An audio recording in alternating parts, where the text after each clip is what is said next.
You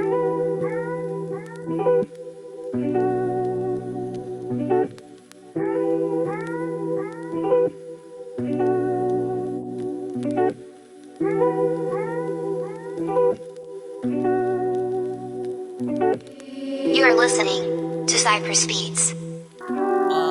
Yeah, ang magkulong sa'king silid ay aking paborito. Katuwang ko ang pagguhit at muti ko na kwaderno. Sinapuso at sa isip ang likha ko na tula. Saksi ang maging pader sa bawat pagkapisa. Kaya't hindi nag-alilangan, minsan ay tinawanan. Ganon ba kadali?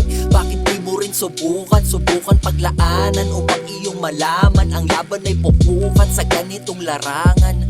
Kung hindi man makatisod ay ayos lang sa akin. Marunong tumanggap, ba't ko papahahabain? Mas gusto ko ito dahil aking naihayag. Hindi ko kinimkim at hindi rin nabahag. Ang pistula kong bundok dahil wala tong kolorete. Balanse ang bitahe at hindi intelihente. Dirbago para sa'kin kung meron silang masabi. Ayos lamang kung ganon, tatagan na lang palagi. Sa paglikha ko ng tula, ikaw lamang naging sandalan. Pinag-alayan ko nang hindi matatawaran. Masaya kong ihayag habang ito ay sinusulat. Dinaga at umilinto upang aking ikalat. Dahil dito ko sanay sa paggamit ko ng kwaderno. Malawak ang pangungusap, siguradong epektibo. May masabi ang iba, hindi na para pansinin. Bagkus kaya kong mag-rap mula sa aking puso. Tanging ikaw ang nakadami sa'kin. Sa'yo tinutuon ang mga nais kong sabihin. Iginuhit sa iyo, bagman ako ay napanatag. Matuwa man o hindi, pagkat ako'y di matitinag. Komportable na ako dahil sa'yo ko ibinaling. Mula sa aking bibig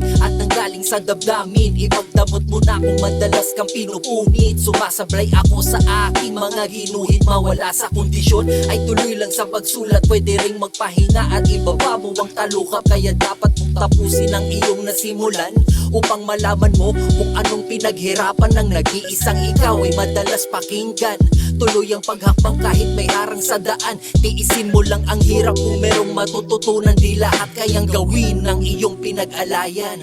Sa paglikha ko ng tula, ikaw lamang naging sandalan. Pinag-alayan ko nang hindi matatawaran. Masaya kong ihayag habang ito ay sinusulat. Dinaga at umilinto upang aking ikalat. Dahil dito ko sanay sa paggamit ko ng kwaderno. Malawak ang pangungusap, siguradong epektibo. May masabi ang iba, hindi na para pansinin. Bagkus kaya kong mag-rap mula sa aking puso. Paglikha ko ng tula, ikaw lamang naging sandalan. Pinag-alayan ko nang hindi matatawaran. Masaya kong ihayag habang ito ay sinusulat. Dinaga at umilinto upang aking ikalat. Dahil dito ko sanay sa paggamit ko ng kwaderno. Malawak ang pangungusap, siguradong epektibo. May masabi ang iba, hindi na para pansinin. Bagkus kaya kong mag-rap mula sa aking puso.